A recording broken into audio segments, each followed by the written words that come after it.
Welcome, everyone. My guest today is Florena Davies. I'll let Florena explain a bit about who she is and what she does. Awesome. Thank you.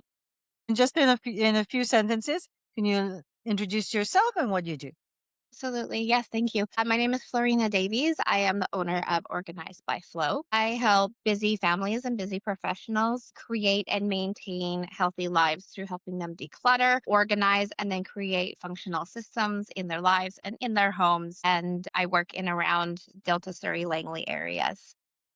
Excellent. So, outside of your business, tell us a bit about who you are.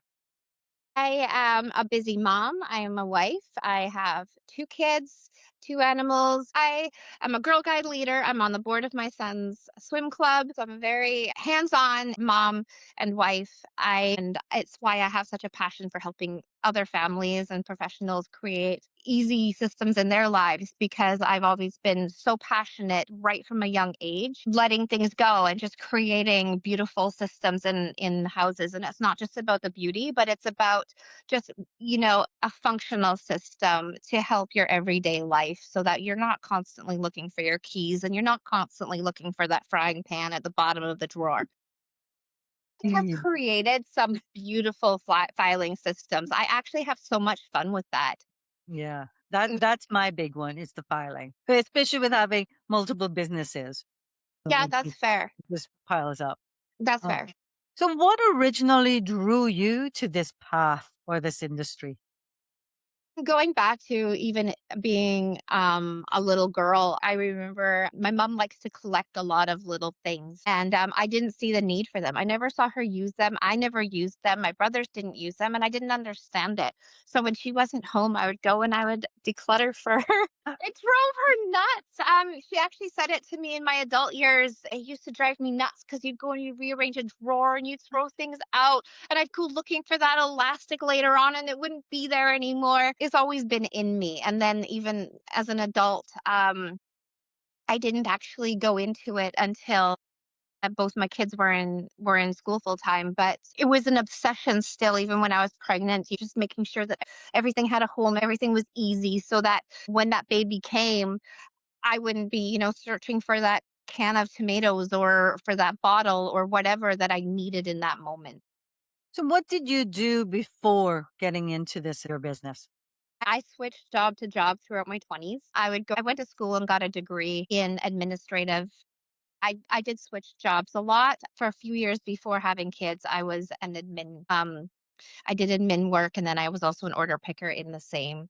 In the, It sounds like you weren't finding your passion until you started your own business. Absolutely, absolutely, yeah. This is my passion. Like it's what lights me up inside. The more I talk about it, the more excited I get. What problem are you truly passionate about solving? What's the big passion behind your business? It is just helping busy people create those functional systems and letting things go to a click point where we're not over consumed. Because I think that everybody leads such busy lives now that going home to a home that is just covered in stuff, it's not relaxing. That mental clutter is such a huge weight on your shoulders. And helping people get to that point where they can just come home and just sit back and go, yeah, you know what? Aside from a few dishes in the sink, there's nothing left to do. I can just sit here, read my book, hang out with my family, play games with my kids, and not have to worry about cleaning off the table before we sit down to play a game. Piles of laundry everywhere. Just to be able to go home and relax at the end of the day, to me, it's a weight off your shoulders. How do you think the people that are coming home to this clutter, etc., that your solution will solve? How is it manifesting in their lives? It's creating depression, anxiety. There's a lot of studies about your cortisol levels and how your cortisol raises, especially in women, to come home and see all these things in their house and not being able to deal with it. Often, we're exhausted, we don't have the time to deal with it. And then to have that extra layer of anxiety and cortisol just looking at it all is a huge problem for families. It's not They say it's not as big of a deal for men. Men tend to be able to put blinders on and not see it. Yeah, they seem to see mess. That's right. It can create more problems even in marriages and just trying to deal with your kids. You're more angry at your kids because you're so stressed. And I want to take that away from people and for them to be able to relax and breathe when they go home. Your home is supposed to be your sanctuary. So what I'm hearing is you walk in the door and you look forward to coming home from your job, but then you get home and you feel stressed in even your own home because of the clutter that's creating depression, and then it may be causing marital problems, relationships between couples, and relationships with your children, because now you're stressed and you're not reacting the right way with your kids, or you don't have time to spend with your kids because you're busy Right. cleaning up the mess. That's right. What has been one of your biggest challenges that you've faced in your business journey? One of my biggest challenges is not having both the husband and woman on board. Why is it because the woman says, "Yes, I need this," and the man says, "No." Yes, it happens everywhere. Either they won't hire me because of it, or when I am in the house, he won't engage. He won't work with her, which can cause problems.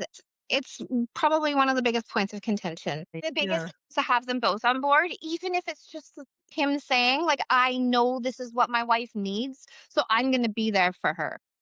I can see that would be the challenge. Even myself as a coach, I always ask, is there a partner you need to consult before you get into a relationship with me? We talked about how it's manifesting in their lives. What are they typically struggling with before they find you? What makes them say, "Yes, I need help"? Uh, Often it's almost like a rock bottom. You finally hit that point where you've had enough. For some people, it's very easy. Like let's say they have a move because we also do packing and unpacking. So sometimes that part of it is easy. Like you've got that deadline, you know what's going to happen, and you know that you can't handle the whole move. And then we'll come in and manage it for you. But when it comes to the clutter, most of the time it's that they finally hit rock bottom. They finally realize I can't see that floor anymore, or I can't find my taxes from last year. It's like a click point for somebody like, yes, I'm gonna do this. And that's the biggest. Can you share with us a client that you've had and how that client transformed? One of my most favorite clients was one that actually had lost her husband a number of years previously. And she was very overwhelmed. She has 2 kids. She keeps them very, very busy. She let go of so much stuff. She sent me a message one day and said, "My son came home and he was looking in the cupboard and said, 'Oh, I've never seen those blue bowls before. When did we get them?'" Because he could finally like see all the things that they had in the house. We set up so many different systems and her kids finally had, a place to sleep because beforehand everything was just so piled up. They would come home, they'd be, going to soccer. Half the time they couldn't even find some of their stuff for soccer. But it was by the end of it, you could see the floor. They could really make dinner together and sit and eat together. She had a whole beautiful desk set up for her work that she didn't have access to before. It took so many hours to get her to this point just because of the amount of buildup. But um, A lot of times we say it's the mom, that's the mom thing, but it's even the children that realize that transformation. that's The right. children, like you said, have a bed to sleep on now that they That's right. couldn't find before, and they couldn't find things. So it's the entire family that That's benefits from this transformation. I'm a person that throws out stuff quite quickly, but I still didn't realize until I had the fire in my home and we had to take an inventory. There were over 3,000 something items on the inventory list. And that's not counting every fork. It would say utensils. So when I came back into my home, I've been very cautious about, do I really need this? And using yeah. something, get rid of it. That's right. They say it's a very small percentage of things that we actually need to Mhm. maintain a day-to-day life. And I also think it's very important for kids to see that it's safe to let things go. Uh, and like especially in that situation, like this woman, her son was very on board. He really loved to pitch in and help out when he was around. I've also worked with kids that have a really hard time letting things go. Encourage clients all the time to show their kids that it is okay to let things go, and it makes space for new blessings to come into your life. Oftentimes, people say once they've decluttered, all of a sudden they're making way more money than they used to, or they've lost a ton of weight because you're just, you're shedding so much. It's not just the physical things, it's so emotional. You're shedding so much emotional clutter. Wow. Yes. And that emotional clutter is causing a blockage. That's right. And as you said, weight gain comes from cortisol levels. So That's right. if you're walking in and you're stressed and the family is stressed, I can see how that's causing a weight gain. We That's right. don't realize that these things all contribute That's right. to our health, uh, 100. our physical surroundings. That's contributing to our health conditions. That's right. So you mentioned, about decluttering. So can you break down for us the products and services that you offer? Our main thing is to declutter and reorganize, so creating those systems in the house. But we also offer packing and unpacking, and how that correlates is when you are about to move, we don't want to pack things that you don't need anymore. So when movers come in, they pack everything. If they see a tissue on the floor, it's still going in the box because their job isn't to declutter. So when we come in, we will pack things in a functional way so that when we unpack, we're not unpacking things that you never needed, like garbage or an old shirt that has holes in it. And then when we unpack, we then create the systems again in your new home. So it works in your new home, in your new life. This is a new opportunity That's right. to create that The, kind of the system. freedom that you want. As part of your packing services, do you include any products? So it is an additional cost to the client. We will order and bring all of the packing supplies. We always bring a certain amount of organizing products with us when we are organizing. Again, those are an additional cost to the client at the end of the service. You can facilitate all of that. We facilitate all of it, and we also, at the end of each job, we do offer to take a carload of donations with us at the end. That's part of the service. You don't pay for the extra time. Yeah. That's wonderful. How has your business evolved since you started? Yeah, so I've learned, just working with clients over the years, I've learned so much that I have so much more knowledge about what's going on with different clients. It's different to work with a client with ADHD than it is to work with a client without ADHD. It's easier for me to see and then therefore work with a client with ADHD. A client with ADHD, they need to see everything. Everything is better to go into a clear bin or be out in the open where they can see it more, which is why I say functional systems. It's not always about the beauty. The thing with the beginning of your business is that you're not seeing the full picture. So you're not seeing that when you're working with a client with like ADHD, and I can spot it so fast now. You think that you're just trying to make things beautiful. "Oh, look how beautiful it looks. Everything's put away." But somebody with ADHD, now it's in a drawer, and it's an extra step for them. When you're working with a client with ADHD, you know that things have to be out more. If it's not and they don't see it, your chances of them going and buying it and ending up even in a worse spot is much more likely to happen. So really you learned over time that your like a system is not the same system for everybody. That's right. You need to understand who your client is and That's right. what their needs are, and then create the system that's right for that client. So it's That's right. not a one size fits all. What do you love most about serving your local areas? I love meeting new people. I love learning about people. Definitely, I would consider myself, as horrible as it sounds, to be a little bit of a nosy person. So I love seeing new areas, meeting new people, getting to know people, especially in around the area. It's building a bigger network, and I learn more about different cultures and different lives uh, working around here.